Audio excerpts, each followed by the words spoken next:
ka na? Okay, so for tonight, we will be talking about presentation. So ang daming presentations available, no? So for sure, ang daming trainings natin na na-attendan na tungkol sa presentation. So meron tayong 28,000, meron tayong one-pager, meron tayong PowerPoint, and so on and so forth. May conceptual presentation. No? So this time, yung ituturo ko sa inyo is FBB. So hindi ko sure kung meron sa inyo nakapanood na ng video kasi may video din ako ng FBB. No? So mas maganda pag maraming times mapakinggan para mas ma-absorb. So again, yung presentation, may binabagayan siya. So it will depend sa personality mo or sa personality ng kausap mo, no? So para kanino ba yung FBB? For me, kapag agent ka, tapos ikaw yung taong medyo more on the logic side, so hindi ka masyadong marunong mag-emotional selling, then more on computations and figures, I highly suggest use FBB. Pero kung medyo visual ka, more on conceptual. Ayan, presentation. Kapag emotional seller ka, 28,000. Or kapag yung kausap mo, yung client mo ay may existing policy na, so more of, gusto lang niya malaman na ano ba yung makukuha ko dyang amount, ano ba yung benefits dyan, kasi gets niya naman ano yung purpose or yung value ng i-avail niya. So it's more of one pager. So again, yung presentation, hindi lang siya kumbaga, ito lang kasi yung alam ko no? So scout ka, dahil newly coded tayo or waiting for code tayo lahat. Scout ka, pakinggan mo lahat nung potential presentation, tapos i-feel mo. Ano ba yung mapupull off ko dito? Na yung best na kaya kong mapull off. So, again, binabagayan siya. Dati, yung presentation ko, 28,000. So, guess what? Wala akong nako-close. Oo, may na-close akong isa, pero may crush kasi sa akin yon, Chari. Ayan, so kaya kumuha. So, sabi ko, parang may mali. Di ba? Parang, anong mali dito? So, nung napakinggan ko yung FBB, sabi ko, aha, ito yung perfect presentation for me. So, trinay ko siyang gawin kahit hindi pa ako expert nung naka-close ako. So, every time nakakamit ako ng client, ini-improve ko yung presentation ko, pero it's still FBB. So, hanggang sa na-master ko siya, and yun lang yung gamit ko, tapos mataas yung closing ratio ko. So, yun. Hopefully, mahanap nyo yung bagay na presentation sa inyo. But again, bibigyan ko kayo ng option by teaching you one. Tapos if may time pa tayo later, a little handling of objections and closing. Okay? Okay ba yan, guys? Type yes kung okay ba. Kung okay yan. Yan. So feel free to yung type lang kayo ng questions dyan para at least tayo. Hindi lang ako mag-isa nagsasalita dito. Ayan. So ito na talaga yung gamit ko, guys. So, feeling ko matatawa na kayo kasi parang, hello, 2018 pa to. Yes, 2018 pa to. At marami na ako na-close ito. At hanggang ngayon, ito yung gamit ko. Naka-close pa rin naman. Yan. Pero nag-evolve siya. So, may mga in-edit-edit ako sa kanya from time to time. Gan, pinapa-exi ko, ganun. Kasi, ngayon, guys, yung goal ko sa presentation, 30 minutes lang. Kasi nag-start ako dati sa 1 hour and 30. Ang haba, Diyos ko, ang haba nun. No? So, na-trim down siya to 1 hour. Then eventually 40 minutes. So ngayon guys, I'm trying to do it like 30 minutes para hindi ganun ka kumain ng time ng client ko. And of course, sa time ko din kasi medyo marami tayong ginagawa. Okay? So ayan, kung nakikita nyo, it's just 12 pages. So yung 12th page pa niya ay thank you. Okay, so technically it's just 10. Kasi may title page pa ako. So pagkaupo mo sa kliyente mo, whether it's Zoom or it's face-to-face, hindi ka kaagad mag-open ng PowerPoint, guys. No? So, it's more of rapport building muna tayo. So, 5 to 10 minutes rapport building. So, pwedeng 5 minutes lang, lalo na kung kilala mo naman yon or may, alam mo na yun, hindi siya totally stranger sa'yo. No? So, pagka face-to-face to, make sure mabusog yung kliyente mo. Kasi pag hindi siya busog, lilipad yung isip niya at wala na siyang masyadong attention sa'yo. Kasi ang inisip niya ay, shit, kailangan kumain. Gutom ako. Parang gano'n. Okay? So sa 5 minutes report na yan, ano yung sasabihin mo. Syempre, hindi yung anong favorite color mo? Anong number na electric fan yung normally gamit mo? So, hindi ganon guys kasi useless questions yon. As much as possible, yung questions mo ay konti lang, but this can help you identify the needs of your client or meron ka ng gist kung paano mo mako-close yung client, anong positioning yung gagawin mo later sa products, ganun. Okay, so pagkaupo niya, uy, thank you pala ha sa pag-say yes to meet me. Oh, so saan ka galing yan? Galing ka bang work? So yes, Jude, galing akong work. Currently ba doon ka pa rin ba sa Deloitte? Hindi, Jude, nag-resign na ako. Iba na yung pinasukan ko. Ito na, private company na siya. Oh, so ba't ka pala nag-resign? Kasi Jude, maliit yung sahod doon. So, may hint na ako. Uy, so medyo okay yung sahod niya dito. Okay. So, halos doble ba? Medyo. So, alam ko yung sahod ng audit firm. So, kung medyo doble, medyo may idea na rin ako kung magkano yung sahod niya dito. Okay. So, anong purpose mo of wanting to have additional or increase sa sa salary mo? Breadwinner ka ba ngayon? Currently, ka ba yung nagpa-finance sa family mo? Hindi naman, Jude. Gusto ko lang talaga ng mas malaking income kasi gusto ko makapag-travel, mag-enjoy. Okay, noted. So, si mommy at si daddy mo still working. Yes, Jude. Actually, si mommy ko may business, si daddy ko nasa government pa rin siya kasi waiting siya sa 65 years old before mag-retire para medyo malaki yung matatanggap. So, okay. Sa isip ko ngayon, si mommy at si daddy niya may work at may business. Therefore, potential Elite 5 itech. So, ring na ng bell. Mamaya, pang ano mo yon, pang referral mo yon. So, again, kung makita nyo guys, yung questioning, yung line of questioning, hindi siya useless questions. These are questions that can help you identify yung pag-position.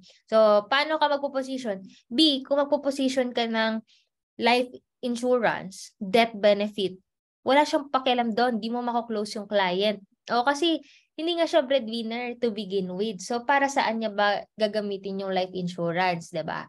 So, if ever naman ang positioning mo, di ba sabi niya travel. So, baka pwedeng after 5 years kung may dream country siya, di ba, save siya sa Elite 5, tas dream country niya, mapuntahan niya after 5 years, let's say Iceland or Alaska, ganun, or Canada, something like that. No? So, sa mga questioning mo, doon mo malalaman kung paano mo ipoposisyon yung product in a sense na ma-feel niyang kailangan niya or gusto niya.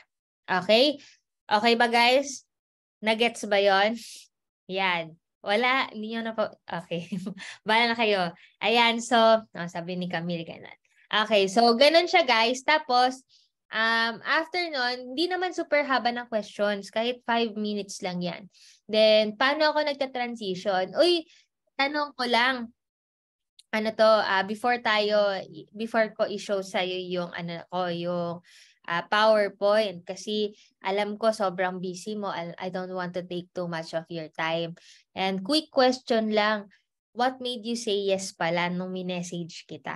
So, sabi niya, Jude, actually, naghahanap na talaga ako. So, pag ganon, okay, eto na yon. So, kahit hindi ko pa napapresentan, feeling ko, mataas yung chance, mako-close ko na to. Kasi naghahanap siya eh. 'Di ba? It's a matter of, okay ba sa kanya yung deal? Pero pag sabi niya, ang kulit mo kasi, Jude, pinagbigyan lang kita. No? So, kapag ganito, kailangan ko galingan. Kasi pinagbigyan niya lang ako. Though ang good side doon, dahil napagbigyan niya ako, baka this time, pwede niya ulit ako pagbigyan. Kasi mabait siya mahilig siyang mapagbigay siya diba?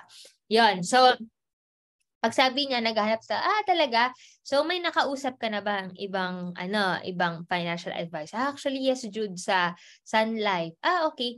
So, bakit hindi ka pa nag-avail doon? Kasi Jude, nagdududa pa ako kasi ganyan. So, kung ano man yung doubts niya or ano yung hindi niya prefer, dapat dito ma-address mo. So, let's say, sabi niya, ang baba kasi ng benefits doon. So dapat dito maganda yung benefits. Or sabi niya, hindi ko kasi trip yung yung fund value kasi hindi ganoon kalaki. So dapat dito mataas yung fund. Kumbaga kung ano yung concern niya, dapat ma-address mo. Or pag sabi niya, medyo mabigat kasi Jude kasi sabi niya 10,000 daw per quarter. So ibig sabihin, nagmamatter sa taong to ang premium. So kung magpapakita ka, hindi ganun kataas para mag-say yes siya sa'yo. Diba? Something like that. Okay? Ayan. So, tapos pag sabi niya, pinagbigyan niya lang ako, thank you kasi ang bait mo naman kasi pinagbigyan mo ako kahit na ang kulit-kulit ka na. Yan. Pero hopefully, itong 30 minutes na to makapag-add value sa'yo. So, kung hindi man hindi man kita matulungan itong time na to kasi hindi ka pa ready, hopefully, in the future, I'll be able to partner with you when in terms of your financial planning, 'di ba? Or something ganyan, or financial aspect sa buhay mo. Okay? So, okay lang ba? Start ko na. Ayan, para at least makapagbalik ka na sa work or makarest ka na, something like that. No? So, dahil nakilala na kita, yan, papakilala naman ako. So, ito kapag stranger. Pero syempre, pag friend mo, hindi ka na ganun. OA na. Kapag stranger, ayan, name ko pala is Judy Ann. So, normally, they call me Jude. Feel free to call me that. Yan. And currently, I'm a branch manager here in Peru. Yan. And, ayan. So, kung makita mo dito yung wordings natin, planning for the road ahead. Bakit? Kasi this is really for the future. So, yung future self mo talaga yung magbe-benefit dito. But, okay, hindi man natin ina-anticipate or hindi man natin gusto, but in case something unfavorable yung mangyayari sa'yo, no? Dito, the soonest time possible, magbe-benefit din yung self mo, no? So, both tayo doon sa uncertainties, pati doon sa magandang buhay, di ba? Pag magandang buhay, yung future mo yung magbe-benefit. Pero kung something uncertain, ang mangyari within the year, within the month, no, meron tayong pwedeng maibigay. Ayan. So, question lang, Besh. So, eto guys, normally, babanggit talaga tayo ng names. Na, for example, question lang Camille, yan, or question lang Beth, ganyan, or Elaine. So, babanggit ka talaga lagi ng name kasi bakit? Sabi doon sa libro ni Dale Carnegie. Tama ba yung pronunciation ko? And the sweetest word, ayan, is the name. No, di ba? So, pag lagi mo binabanggit yung name niya, parang gusto ka na niya. Tama ba, guys? Yun sa school nyo dati, pag tinatawag ka lagi ng teacher mo, ayan, or laging binabanggit yung name mo, parang tuwang-tuwa ka, kinikilig ka, no? So, ganun din yan dito. Kung lagi kang nagbabanggit ng name, gusto yan nila. So, tama ba, Camille? Or sorry, Camille, question lang. Okay. Have you heard of our company na? May idea ka na ba about PruLife UK?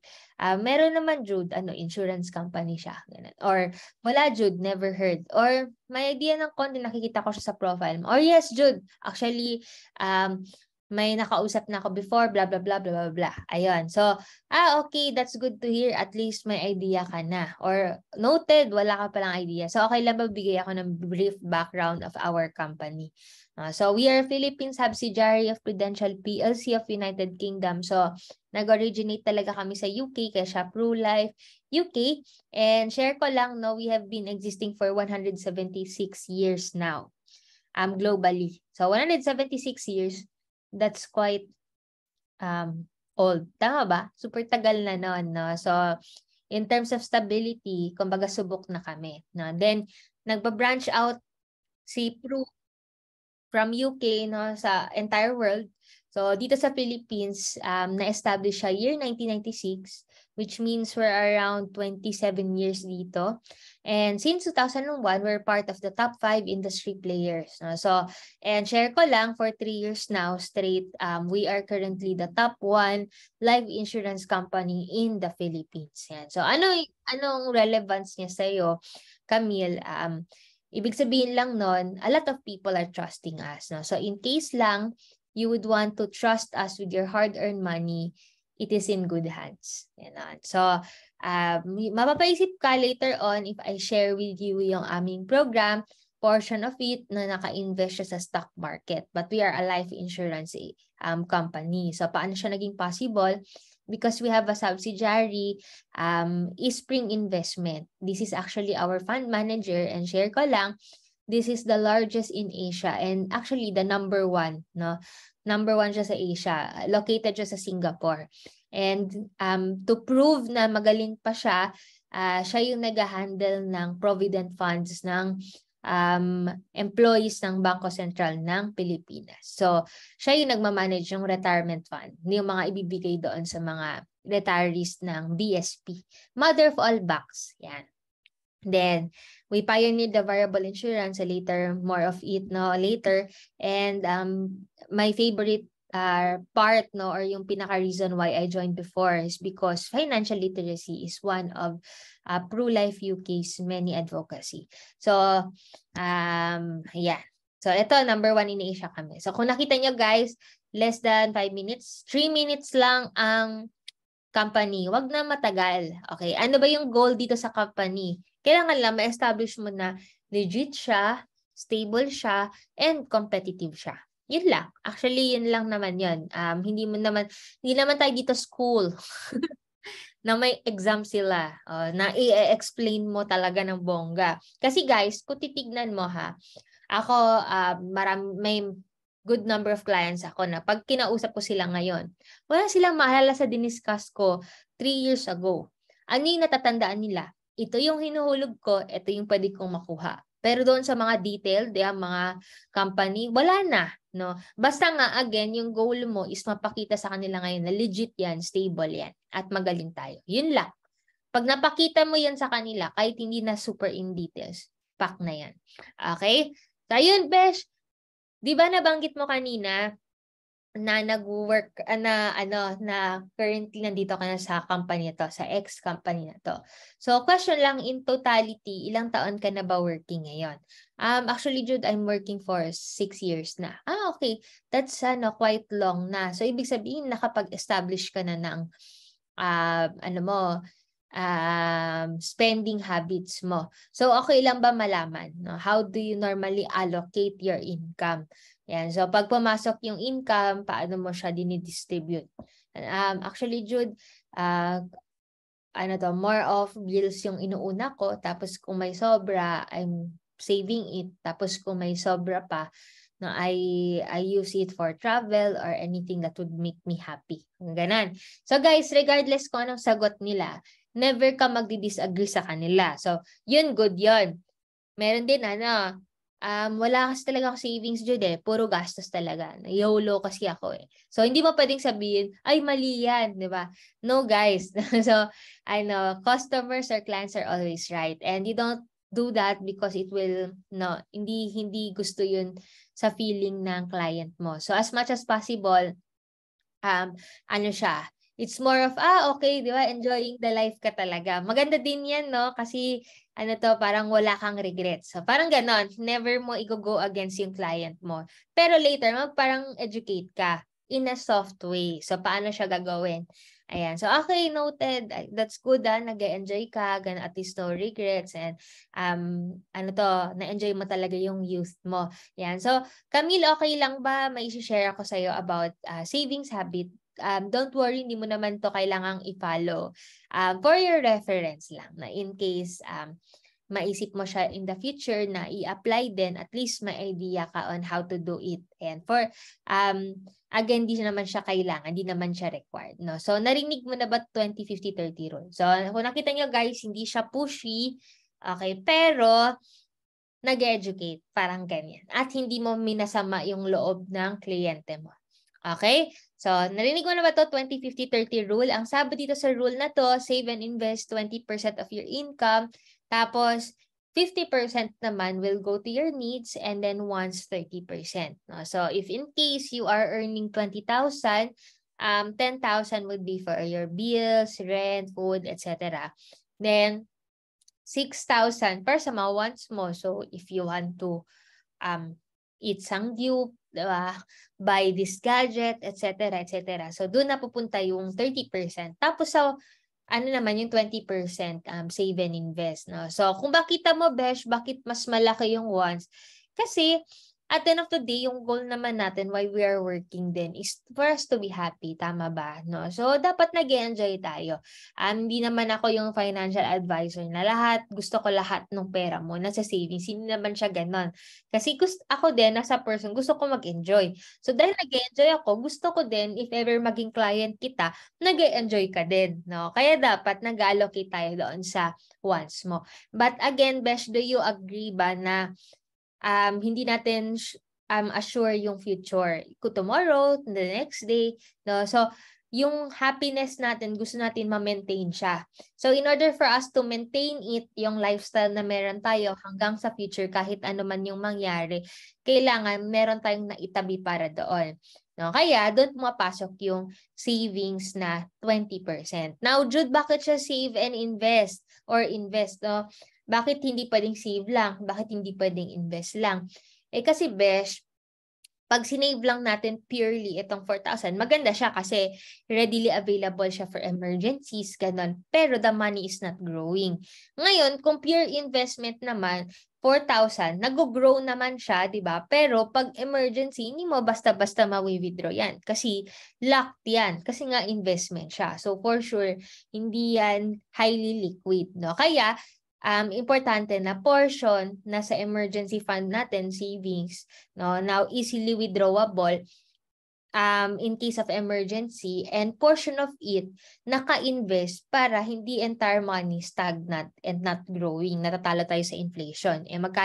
Ilang percent na ngayon inflation? 5 or 6%. No? So kung yung pera mo hindi tumutubo, diba? Wala, natatalo tayo, no? Nalulugi tayo. So, kailangan nag-grow siya at a rate at least equal to the inflation to beat inflation or higher to earn from it. Ayan. So, guys, learning ba? Or walang ano? Okay ba? Sagutin ko to, Christian, tong tanong mo. Ayan. Si Camille lang yung kausap ko dito, guys. Ayun. Thank you, Jenny Dove. Char. Ayan. So, okay. So, ayan, next portion, Camille, is ito, financial building blocks. Narinig mo na ba to? Nakita mo na ba to ever in your life? Okay, so sabi niya, ano daw? Never pa. Okay, or yeah, nakita ko na somewhere. So, whatever, kung nakita niya na or not. Ayan, so, ito, ang tawag namin dito ay financial building blocks. Ito yung ginagamit ng mga financial advisors internationally and to assess the financial aspect of each person. So basically, lahat tayo meron nito. Ikaw, ako, nanay mo, tatay mo, kapatid mo, best friend mo, lahat. No? And in order for us to be tagged as financially free, kailangan lahat ng blocks na to makompleto natin. Okay? So may 3 levels ito. First is wealth protection, second is wealth accumulation, and third is wealth succession. Okay, so, Besh, okay lang ba simulan ko sa gitna? Ayan, so wealth accumulation. No? Jude, ayan, ito, explain ko sa inyo bakit. So, hindi niya ito sabihin sa client. Okay, so bakit ganito, guys? Kasi, kung makikita mo sa ibang FAs, inuuna nila yung sa baba, paakyat sila. Meron din inuuna yung taas. So, ikaw, BM Jude, bakit inuuna mo yung gitna? Kasi ganito yung goal ko, guys, di ba?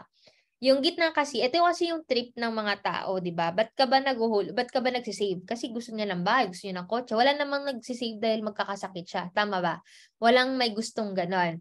No? So, doon tayo sa kung ano yung interest ng tao. Kasi at the end of the day, aside from educating them, di ba? Aside from being financial advisors, we're also insurance agents. So as much as possible, we have to be good in positioning the product, no? So ang ginagawa ko is inuuna ko tong gitna kasi I will be building their dreams, their aspirations. Pagkausap ko sila. So ano ba yung goal mo?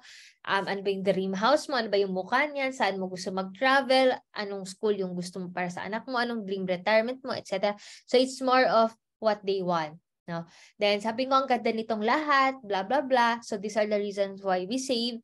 Pero, no, pag may nangyari yung nasa baba, okay, nagkasakit, ganon, na disable, yung mga napundar nila sa gitna, okay, isa-isa yan mawawala.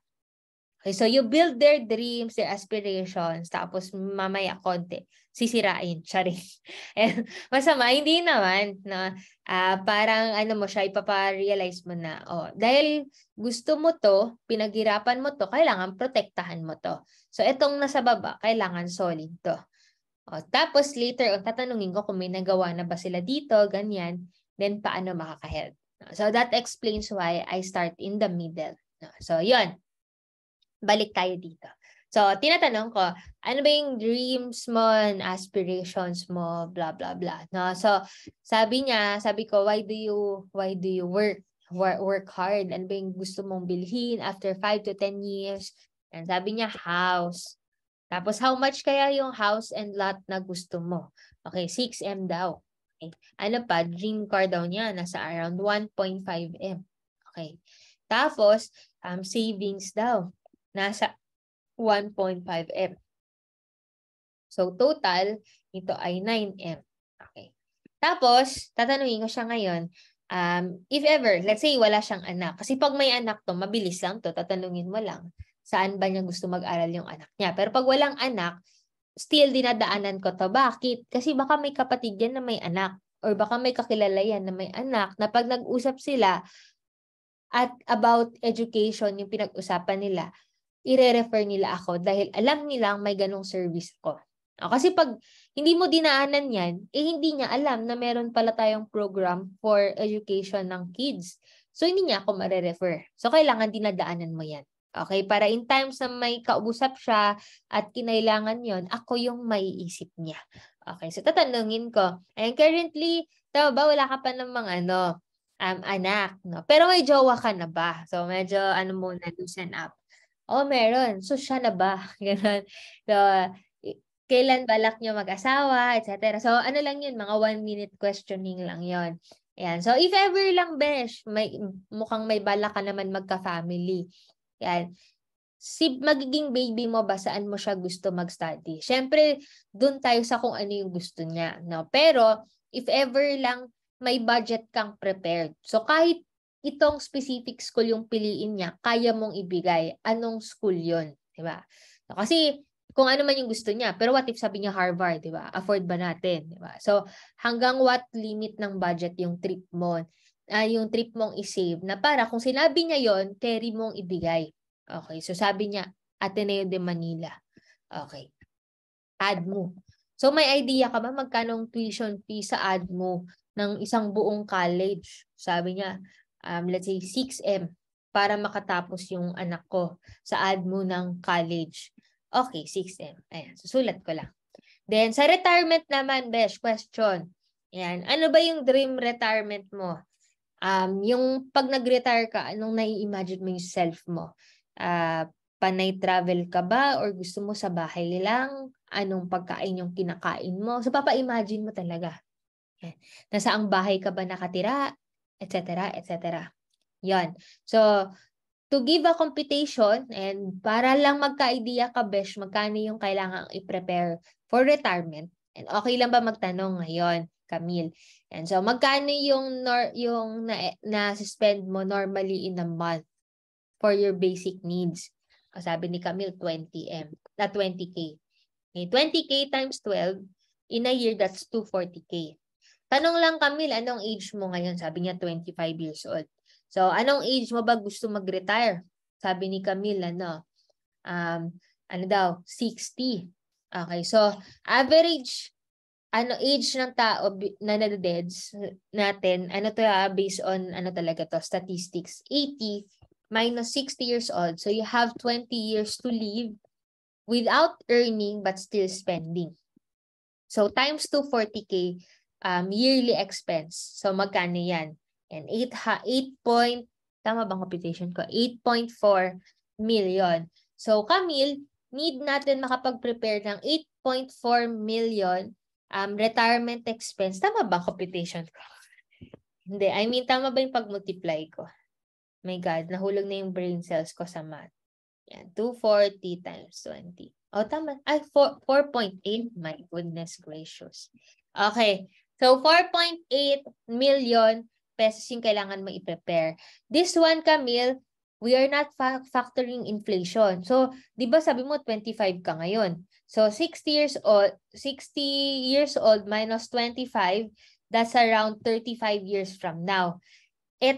Tama ba, nung time ng mga magulang natin na hindi pa tayo nabubuhay, which is like, 25 years ago lang, yung Coke nila, 1 peso. Tapos ngayon, magkano na ang Coke? 30, di ba? Yung sahod nila, minimum wage, parang 300 or 400 na sa isang buwan. Ngayon, isang araw lang yon na minimum wage. No? So, itong 240K, malamang sa malamang, ang liit na lang nito by that time. So, 4.8 yung pinapakita natin. Medyo malaki na to. Pero, by that time, hindi na siya malaki. Maliit na lang siya. So, not factoring inflation, we need to prepare 4.8. So, magkano ba yung ibibigay ng company? Usually, 1 million, 2 million, or mas maliit. Pero, yung 2 million nga, pag mataas na position mo, pag hindi. Diba? Tapos, magkano ba yung bigay ng SSS? Ang alam ko, yung pinakamalaking contribution na, parang 10K lang per month yung bigay ng SSS. No? So, 10K per month, hindi niya kayang i-sustain na yung lifestyle. Plus, pag etong 20K, yung ngayon yan, wala ka pang mga maintenance niyan, hindi ka pa na-hospital, by that time, since 60 years old na, hindi natin sure kung nasa hospital, tapos yung maintenance, most likely meron na tayo niyan. So, mahal na siya. No? So, yan, 4.8 to prepare for retirement. Okay, next naman, ano to? Ayun. So basically, eto Camille, these are the things that we work for. Okay? We work for kasi gusto natin ng bahay, gusto natin ng kotse, gusto natin ng savings, gusto natin mapag-aral ng maayos yung anak natin kung magkakaroon tayo ng anak, and we want to have a good retirement. But this, nandito sa baba, these are the things we don't work for. But we have to. Why? Because if mangyayari tong mga bagay na to, which sure naman, kumbaga hindi tayo sure kung mangyayari siya, pero sure din tayo na potentially mangyayari siya. And if nangyari siya, yung mga ito, okay, magagalaw natin. And we don't like it. No? So, if in case, wala tayong pangbayad dito, kailangan natin magbenta ng bahay, kailangan natin mag-withdraw savings, kailangan natin galawin yung education fund, yung retirement fund natin. No? So, tanong ko lang ngayon, kasi di ba, nabanggit mo nga na hindi ka breadwinner. Pero in the future, if magkakaroon ka ng family, you will be one. No? So, ngayon, compute lang natin based doon sa sa expense mo ngayon, no, as a single person, no. So 20K times 12, that's 240K.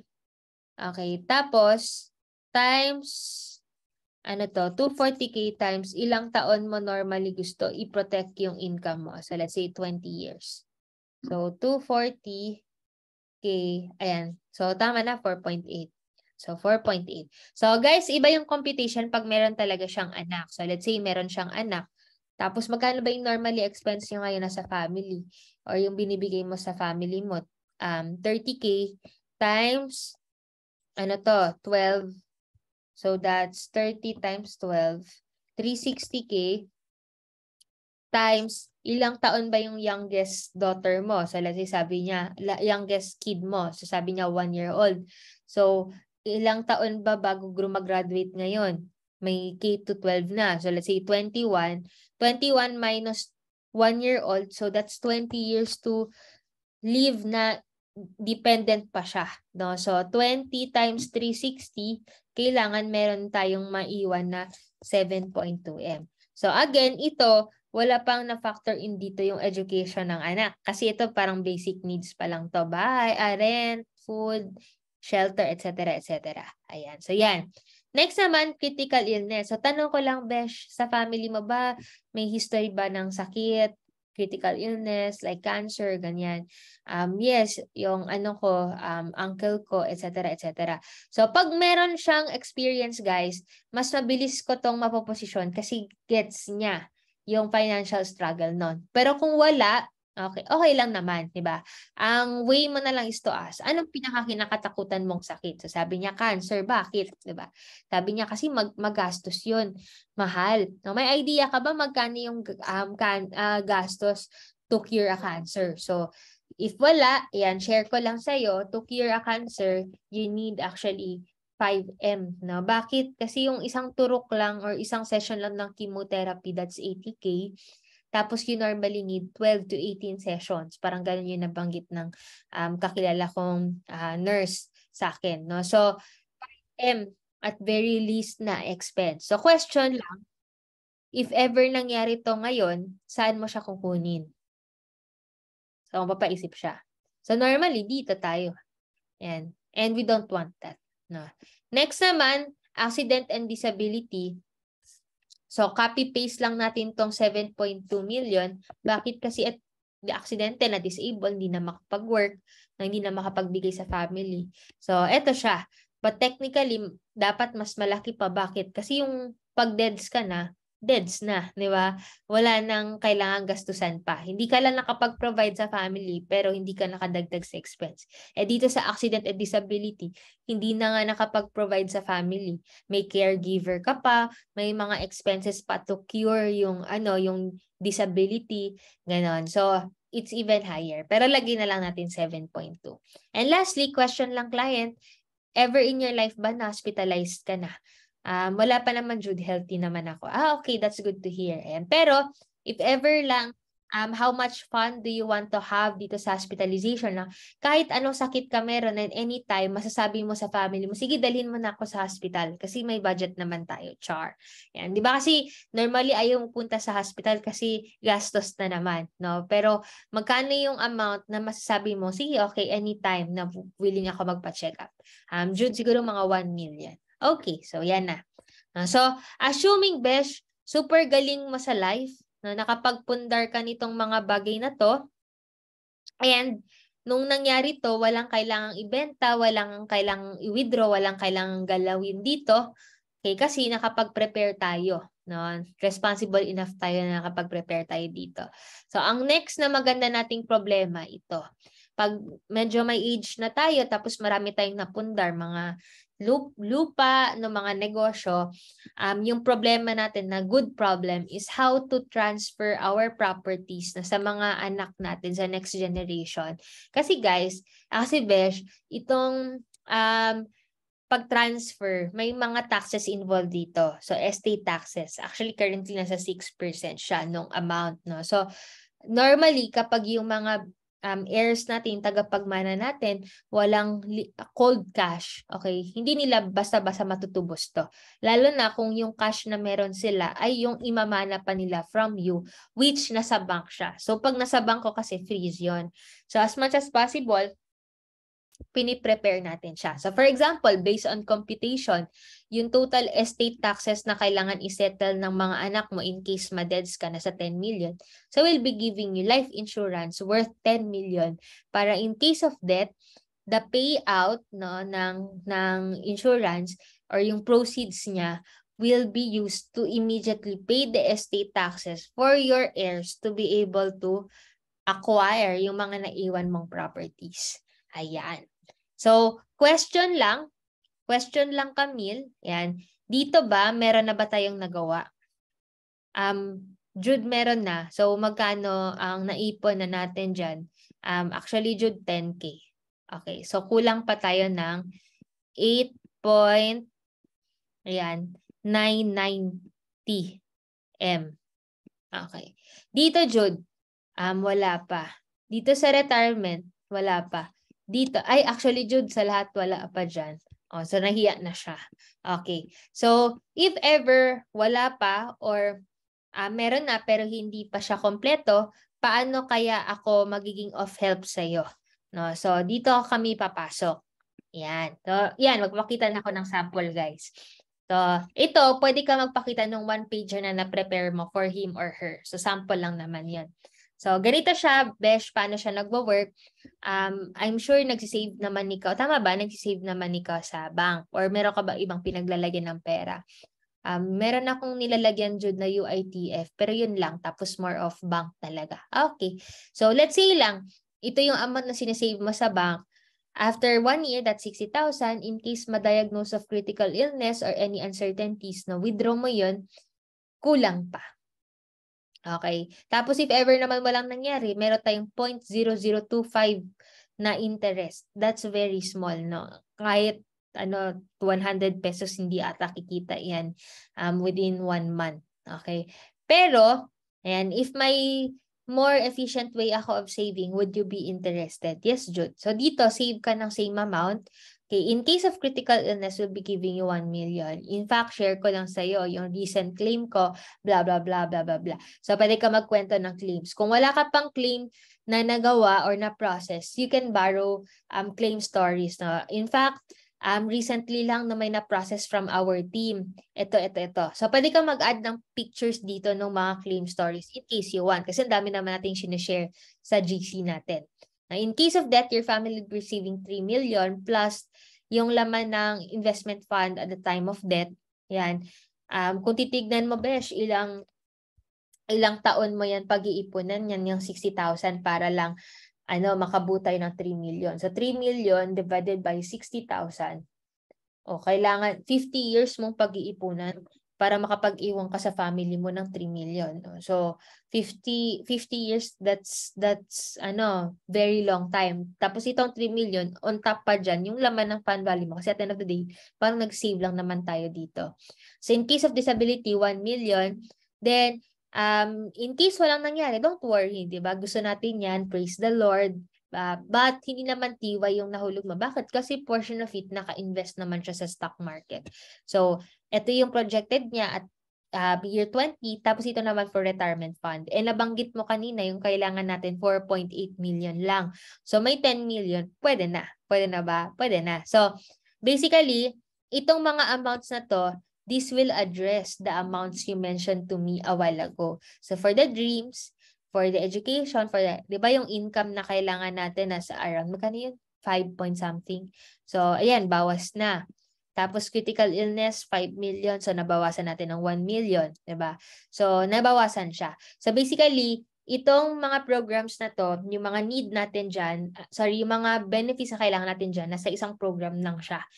Yung catch lang dito, Besh, is you cannot fill in the entire amount. Bakit? Kasi magiging mahal talaga yung monthly na ihuhulog natin. No? So, in case hindi pa talaga kaya ng budget, no, we can start into something that is lower, tapos later on, upgrade tayo. So, kung nakita nyo guys, pinapakita ko sa kliyente ko na this is not your first policy with me. Simula pa lang to. Okay? So, kung kaya mo maliit, next time upgrade tayo or kuha tayo ng panibagong policy. So, ganun yung pinapakita ko. Kaya, nakailang resells ako. I have multiple resells, I have multiple upsells, no. So, yung clients ko, nagiging client ko pa sila ulit. No? So, ganun. Then, if in case, Besh, dito, ma-promote ka, di ba, or increase yung income mo, tapos gusto mo dagdagan, let me know. No? Feel free to contact me kasi mabilis lang naman to i-process. Assist kita. Okay, so, ito, yung listahan ng mga critical illness na benefit natin. So, heart attack, cancer. Kung makita mo naman yung normal na malalang sakit, nandito naman siya, no? Covered naman natin siya. Yan. Then, ito, pinapakita ko normally sa mga clients ko na super dami ng policies because may mga clients talaga 70 na yung policies and all, no? So, pero tama ba, Camille, this is your first policy in case, no, magustuhan mo siyang isimulan. Yes, Jude, ito yung first. So, okay lang ba skip ko na to? Char. Pinapakita ko na okay, normal magka-policy. So, isa ka pa lang, char. Ayan. So, to end, Camille, before mag-entertain ako ng talaga question sa'yo, yan, okay lang ba may pa-quotes lang ng konti? Yan. So, kilala mo ba to siya? Yes, Jude, si Jack Ma. Ayun, perfect. No? He's the richest man in China. He's the owner of Alibaba. Sabi niya dito, buying insurance can change your life. That's true. Okay? So, hindi naman nagbago yung buhay ko. Share ko lang, Camille, no? Currently, I have, tama ba? 4? Yeah, I have 4 policies na, no? So, yung first policy ko, I availed when I was 22 years old. Tama ba? 23 years old. Okay, 3K per month siya, long term. My goal here is really insurance coverage. Kasi gusto ko pag nagkasakit, ganon, wala na akong isipin masyado. Yan. And of course, yung fund value niya for my retirement. Kasi I want a good retirement. No? Then, yung second policy ko I availed when I was 24 years old. Nearly 17K per month, 200K per year for 5 years. So, Jude, bakit ka nag-avail ng ganyan? Kasi at that time, Camille, trip ko talagang magkaroon ng kotse ko. And I really worked hard to increase my income to be able to afford the car. But when I had the money, parang nag-back off ako kasi I was computing. Parang super gusto ko lang siya pero hindi siya need as of the moment and hindi siya gano'n ka-practical to begin with. No? So what I did, instead of getting car, I invested it in one of our programs. Yung name niya ay Elite 5. Okay? 5 years to save siya. Then, after 5 years, yung projected value niya, 1 million yung nahulog ko, nasa 1.2 million. So, sa isip ko, in case gusto ko pa ng kotse, I can buy it in cash. Ako yung nag-earn ng interest from Pru instead of me paying interest doon sa car, sa bank, di ba? For a loan. So, I can buy it in cash. Instead, kung bibili ako ng kotse worth 1.2 million, tapos babayad pa ako ng interest. So, kakainin ako ng interest. Ganon. And ngayon, this year, patapos na ako. So, hindi ko siya masyadong naramdaman na naghulog ako ng ganong, ng 5 years. No? So, patapos na. And then, 25 years old, I availed another policy, 3K per month, for 10 years. Goal ko dito savings lang kasi medyo nag-increase yung income ko. So, ayoko drastically increase ng lifestyle. So, naghanap ako ng paglalagyan. So, ito yung kinuha ko din. And then, just last year, I availed another policy na sa around 10,000 per month for 10 years naman. No? So, hindi ko sure ba't ko siya kinuha, to be honest. So, may extra lang. Pero, I just realized na pwede ko siyang gamitin for the education of my daughter kasi nabuntis ako ng May. So, yon, meron ng pagkukunan para doon pala siya. Yan. So, kung makita mo dito, Camille, wala namang nangyari sa buhay ko, papel lang naman yung natanggap ko. I cannot even flex it in social media kasi wala namang kotse, hindi namang bahay yan and all. No? But what I gained, it prevent my lifestyle from being changed. No? So, after toiling for decades, imagine nag-work ka hard ka, 5 years, 10 years, 20 years, di ba? Deserve mo ng good retirement, na mag-enjoy. Pero kapag magkaroon ng isang sakit, kahit isang sakit lang, yung pinaghirapan mo for decades, yung pinag-ipunan mo, yung pinagtipid-tipid mo, hindi mo sure, gagastusin mo lang pala siya para sa hospital bills. No? So, it can wipe out not just your savings, but your entire family savings. Kasi tulungan tayo dito, hindi naman tayo kanya-kanya dito. No? So, because of the medical bills. No? So, ano yung nag-gain ko dito? Peace of mind. Na in case something will happen to me, hindi kailangan mag-problem ng parents ko or ng family ko, ng asawa ko. Kasi nakapaghanda ako. No, so in times of tragedy, when faced with possible loss of life, one is once again reminded of the purpose and of the existence of insurance sales people. No, so ito char pero makes sense. I use 30 minutes to explain insurance to our clients. No, and yung clients namin normally ginagamit niya 3 minutes lang to say no to me. No, pero yung doctor ginagamit niya 3 minutes lang to tell the client na may sakit na siya kaya yung 30-year savings niya kailangan niyang galawin. So as of the moment, since healthy ka, friend, sobrang gusto ko na makaiwas tayo dito. No? As much as possible, makapag-start tayo para in case something will happen, yung pinaghirapan mo for 30 years, hindi siya basta-basta lang mawawala. No? Matatransfer yung risk, mamamanage natin yan and transfer it from you to entities like us. No? So, yun lang, Besh. If ever meron ka bang questions. Ayan. So, okay ba guys? Clear ba yung presentation? So, ayan. Sorry, medyo ano siya, may explanation pa bakit ganun yung ano, para lang mas magets natin bakit ko siya sinasabi. Kasi yung mga sinasabi ko, hindi naman siya sinasabi lang para trip lang. No, may purpose behind why you use those words. Okay, so tatanungin ko, may questions ka ba? So tatanong-tanong siya, how long, ganyan. So as much as possible, yung presentation mo, it will address the basic objections of your client, like trusted ba yung company? So, hindi na yung tatanong pa, di ba? Bakit? Kasi na-explain mo na trusted, stable, etc.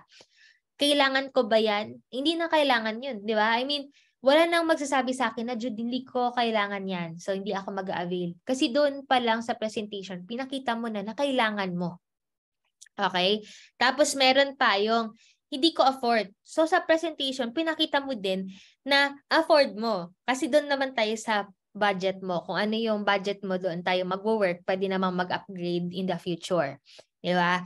Tapos yung sense of urgency. Okay, granted kailangan ko, granted pasok sa budget ko, granted okay yung company, pero hindi pa naman ngayon. I mean, hindi ko naman siya kailangan ngayon. No? So, pasok ko yung sense of urgency sa dulo when I said na as much as possible, since healthy ka pa ngayon, we avail one na. Kasi pag hindi na healthy, hindi na tayo eligible to do that. No? So, kumbaga may sense of urgency. Pwede rin mag-share ka ng mga, ng mga stories na nakalipas lang ng 5 days, nasagasaan, something like that. May ganun kasing, talaga actual story. So, you can borrow it from our teammates. Ayan. Yon. So, eto may tanong. What are effective closing questions para mag-start na po agad si client after presentation? Ayun. So, pag magtatanong ako ng questions, do you have any questions? So, again, hindi na nila tatanungin yung mga sinabi ko kanina. So, normally, technical yung mga questions nila like, how long do I save? What if I stop? Ganyan. So, sasagutin ko yon. Ngayon, pag after ko masagot, tatanungin ko ulit siya. Ayun, may mga questions ka pa ba? Wala na, Jude. Okay na. Sige, noted. So, if ever, magkano kaya yung willing and able natin to save? So, yung mga ganong questions, parang kinukuha mo na slight, yung parang nakita mo na yung pulso. So, pag sumasagot siya doon, ibig sabihin, trip niya. So, sabi niya, Jude, okay lang ba kahit start ako sa 3K? Okay lang. Okay naman yun. Gawan kita ng, tailor fit program for you. So, kanina may napakita na ako sa'yo sample if ever anong gusto mong adjustments yung gawin natin doon. Yan, para pasok siya. So, gawin ko na siya ngayon, Besh. Tapos, okay lang ba? Check mo. Tapos, let me know kung may revisions pa. Yan. Then, I will be sending you the details that I need. Then, input ko siya tonight para we can sign na. So, by any chance, anong mode ba yung gusto mo? Monthly? Quarterly? Ganon. So, if ever yung kausap ko, alam ko wala namang walang ganong budget. So, I open the monthly. But, if yung kausap ko tita, tito, tapos alam ko malaki yung pera sa bank account. So, I try as much as possible annual.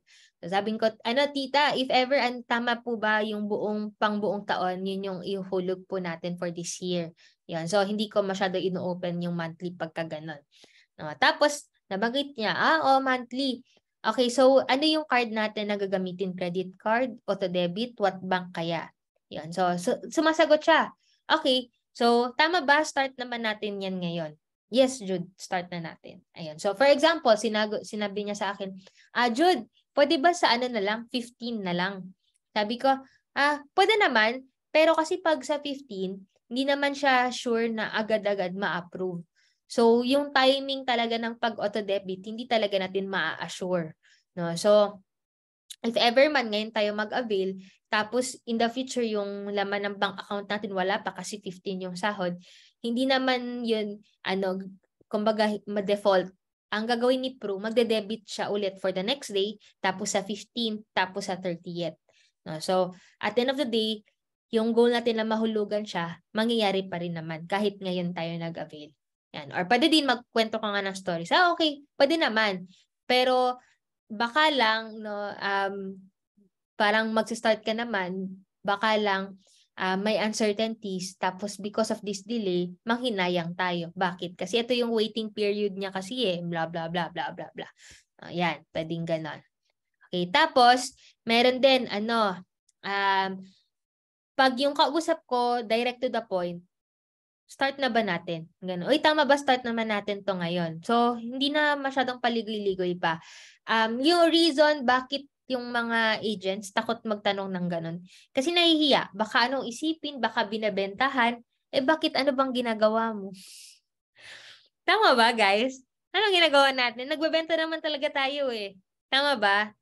O, so ba't ka nahihiya na baka isipin niya binabentahan? Yun naman talaga ginagawa natin. Tama ba? Ayan. So, si ate girl na nasa Starbucks, sabi niya sa akin, ma'am, baka gusto mo ng croissant.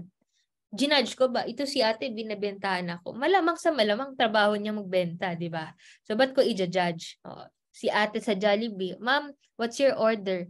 Ito si ate, binibentahan ako, hiningan ako ng order. Malamang, di ba? Yun naman yung trabaho niya.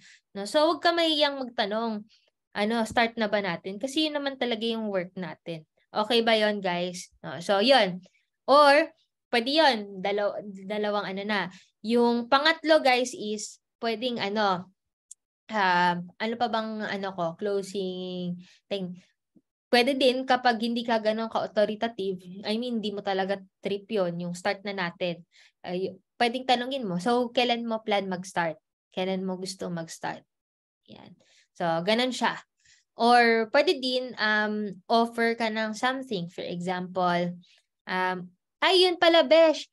Share ko lang, no? If ever lang mag-avail tayo tonight until tomorrow, sayang kasi, no, yung team kasi namin may pa movie ticket for 2. So, naisip ko, since mukhang gusto mo naman mag-avail, baka gusto mo within today or tomorrow na para makuha natin tong movie ticket. Diba? Mga ganyan. So, ikaw na bala sa mga pakulo mo. Or minsan, share ka ng goal. Kung close mo naman yon tapos trip niya naman din kumuha.